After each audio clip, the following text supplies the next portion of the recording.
जय गुरु जी के चरणों में कोटि कोटि प्रणाम। आई हुई सभी संगत को प्रणाम और आप सबका बहुत बहुत स्वागत है गुरु जी के सत्संग में। आइए संगत जी, आज के सत्संग की शुरुआत करते हैं और आज इनवाइट करेंगे ज्योत्सना शौरी आंटी को। ज्योत्सना आंटी आए और सत्संग शेयर करें।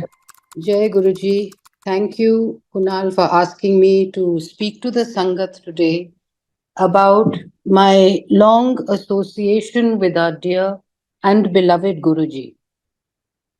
I have spoken on previous occasions, but you mentioned that this Sangat would be new and may not have heard my stories before.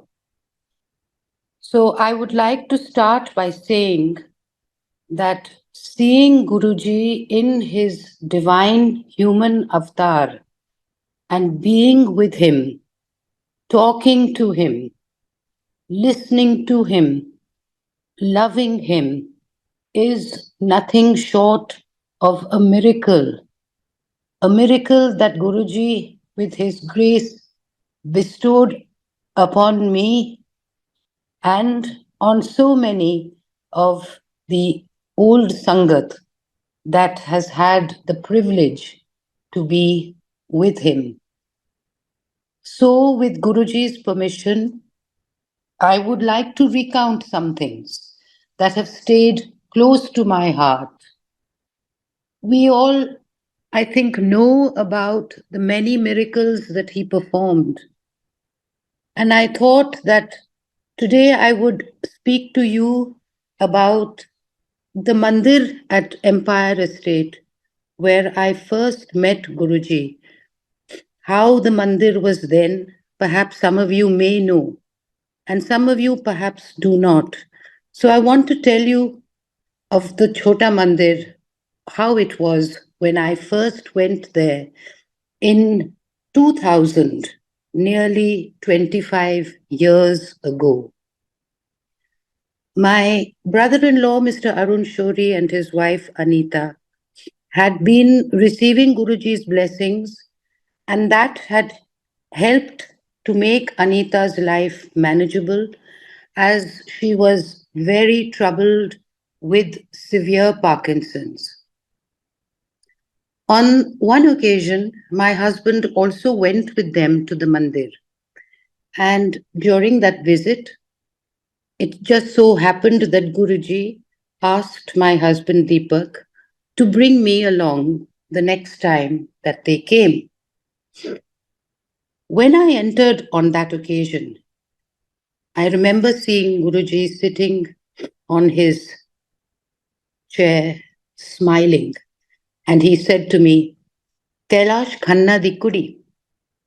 I was shocked and I wondered how he could have known. Of course, now I know better, for we all know that Guruji had this X ray vision, and when we stood before him, our past, our present, and definitely our future were all revealed. He asked me to keep coming to the mandir, which I did, and soon I became a very regular person at the Empire Estates. Thus started my long association with Guruji. How it happened, why it happened, I have no words of explanation. But he once told me that he had known me for generations.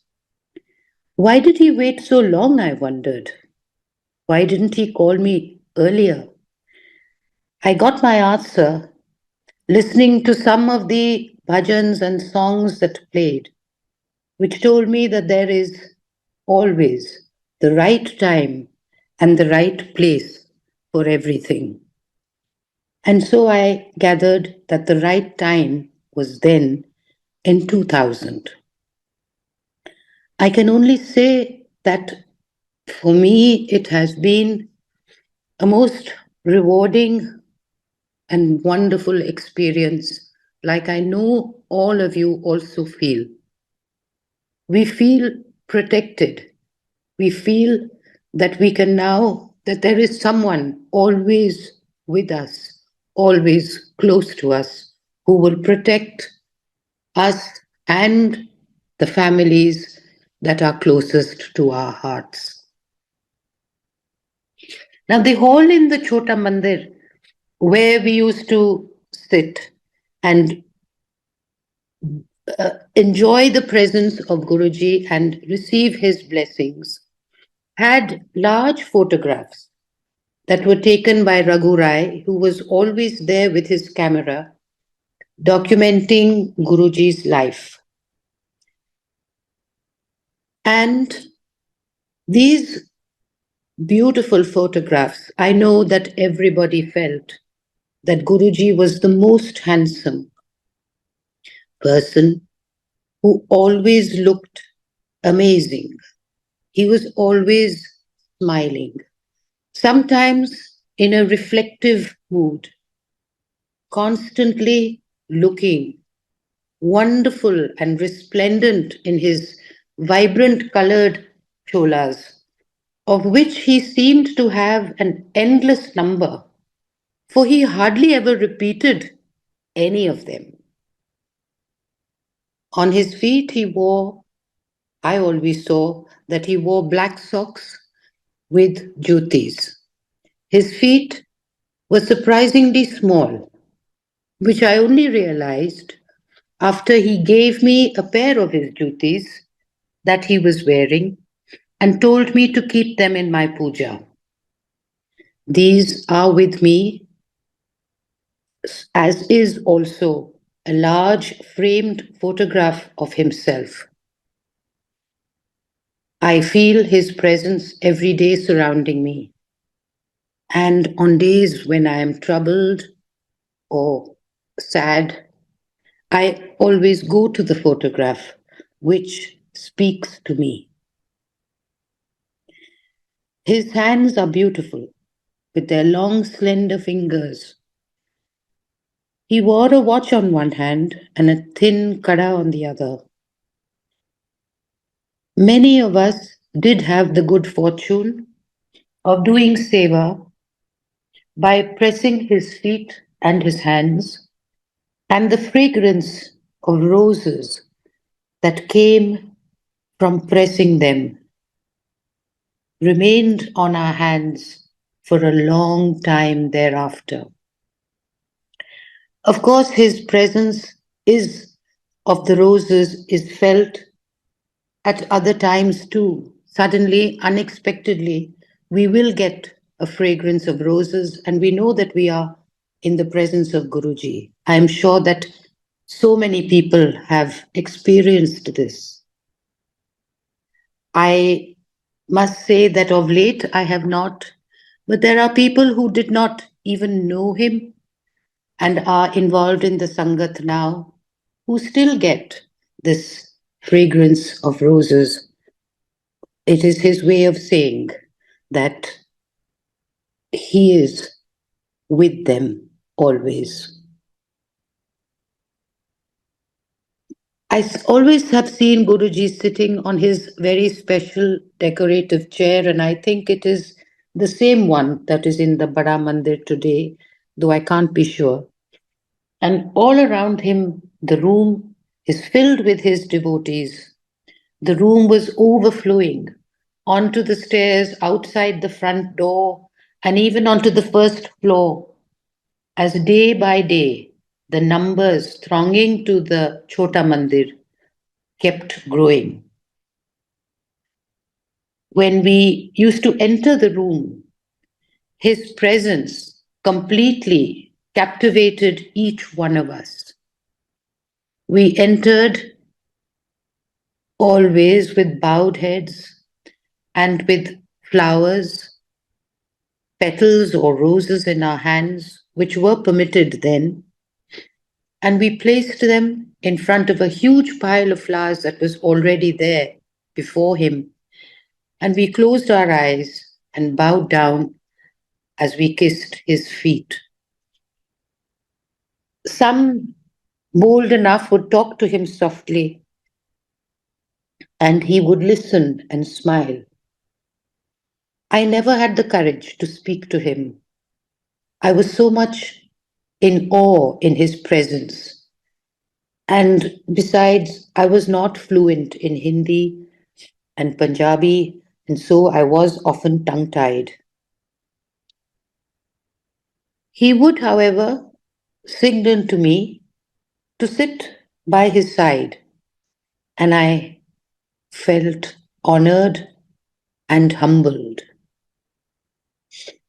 On some occasions, though, when Guruji did speak to me, I did have to reply, and I did so very sheepishly in English, only to realize much later that he knew how to speak English extremely well.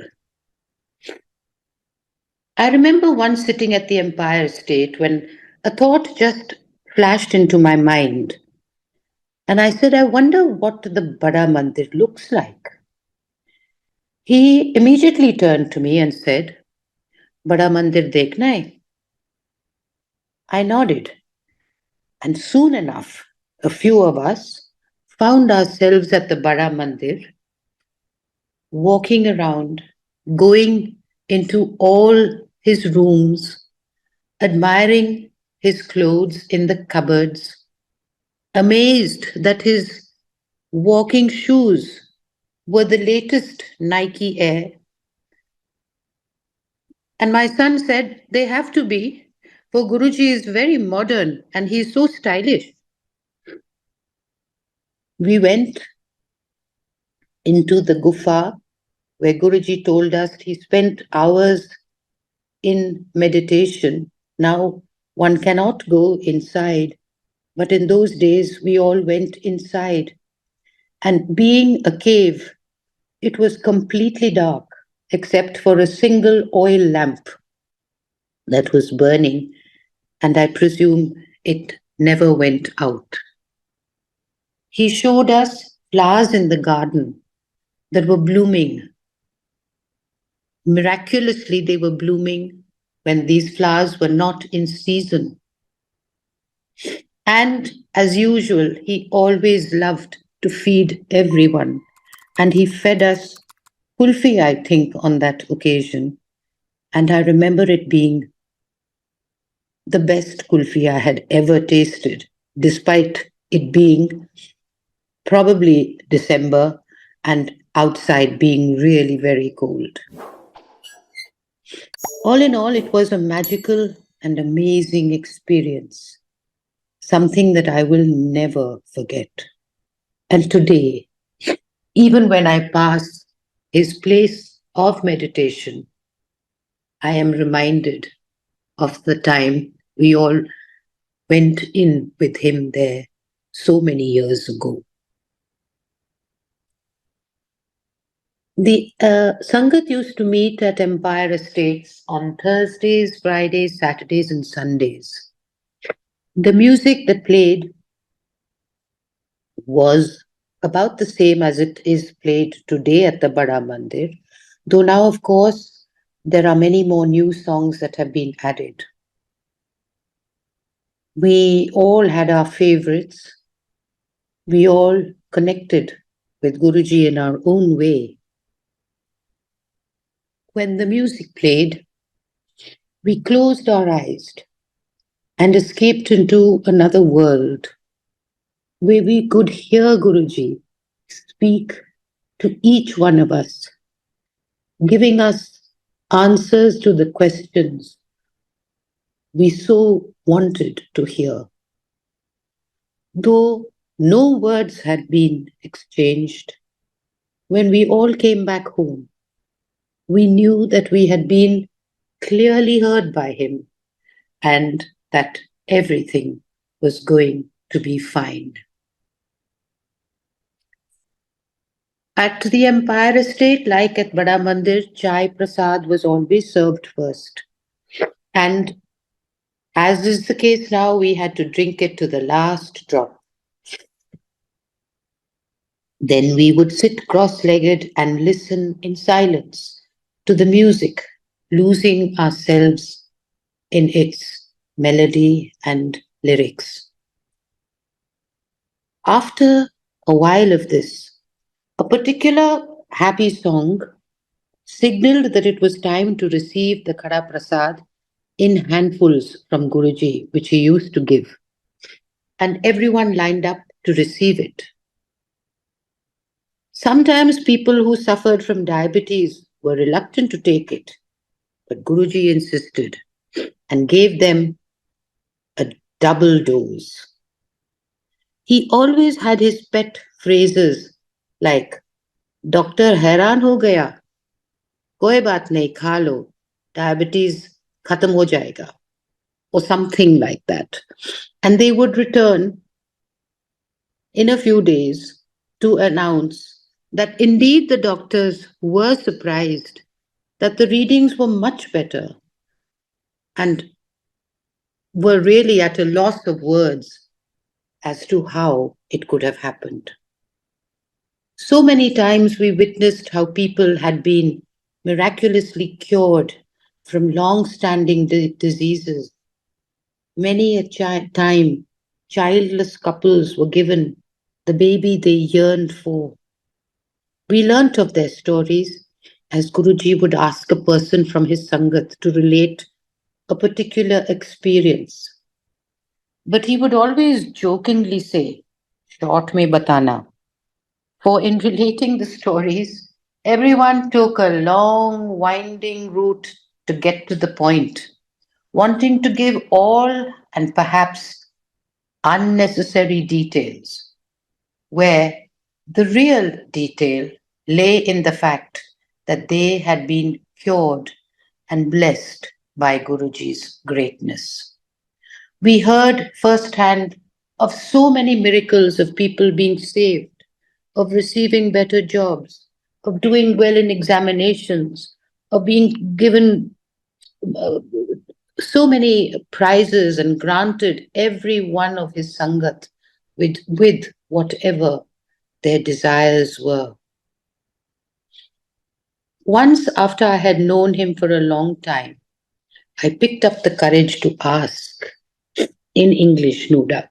I said, Guruji, you grant all our wishes, but what is it that you want from us?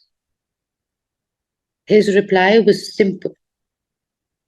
He wanted nothing but our complete surrender. And those of us who are associated with him know that this is what all of us have given him, for we have completely surrendered to Guruji. I remember a time, perhaps the only time, I saw him actually perform a miracle in the sense of out of thin air, he produced a handful of mishri for my sister in law, Anita.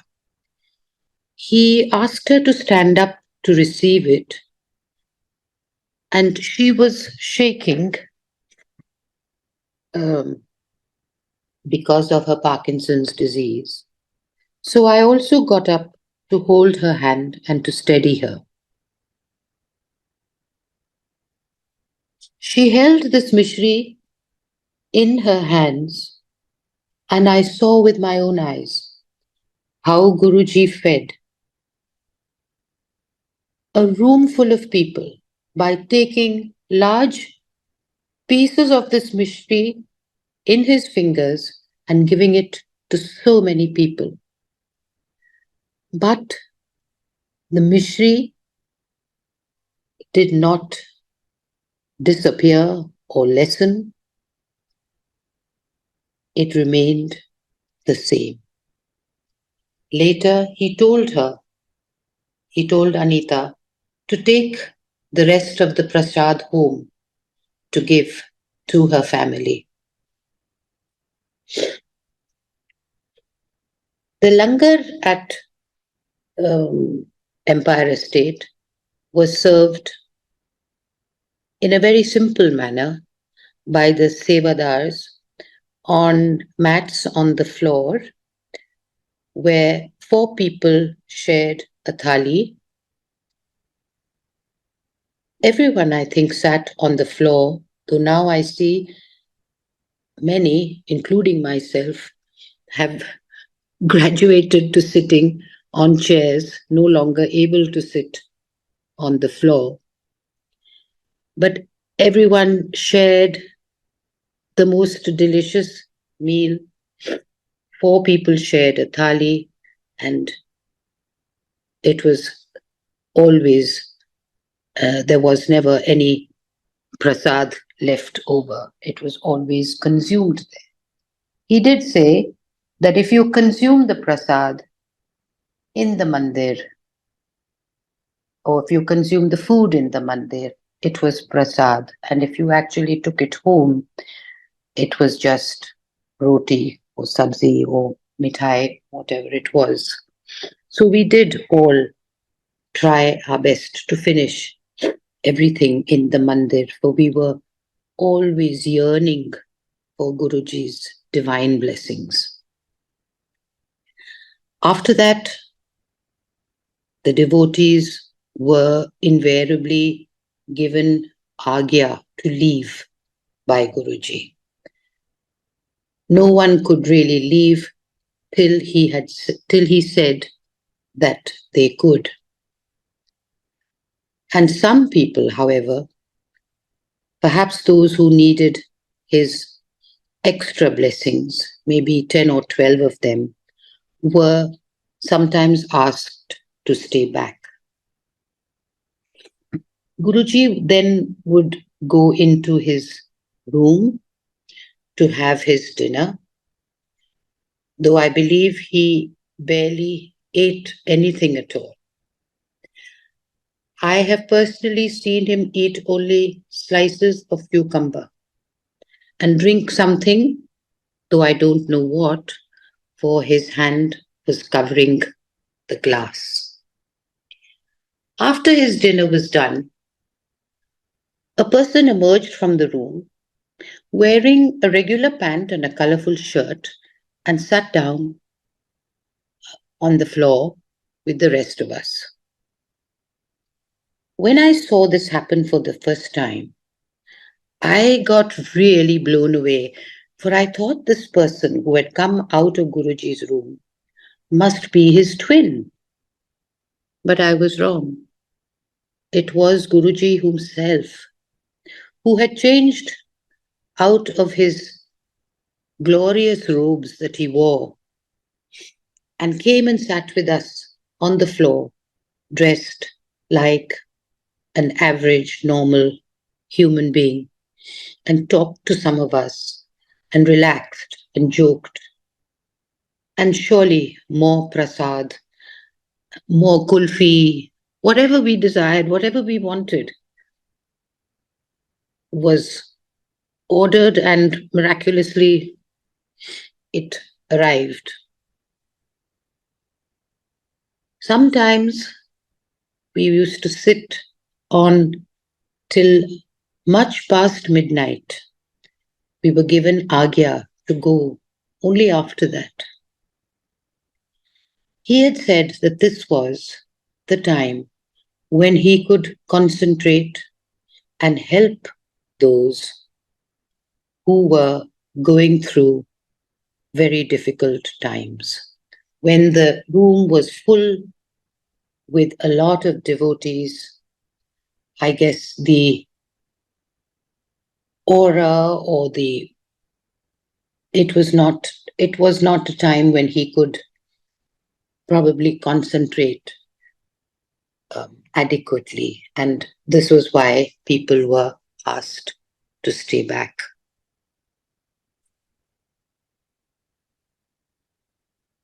There were times on special occasions like Diwali or New Year when the music was very lively and Guruji would ask all of us to dance.